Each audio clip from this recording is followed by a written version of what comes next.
let's begin. So I'd like to cover this speech, so I'm just going to be going down the flow, addressing some arguments made in the last affirmative speech that Felicity made.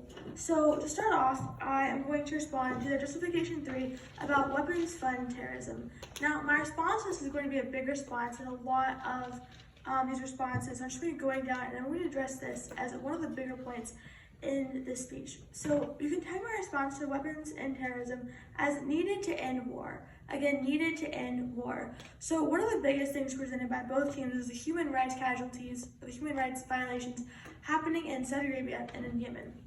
But one of the big issues here is that the affirmative team has already consented that by passing the affirmative plan, we're not going to be ending any civilian casualties or any human rights violations.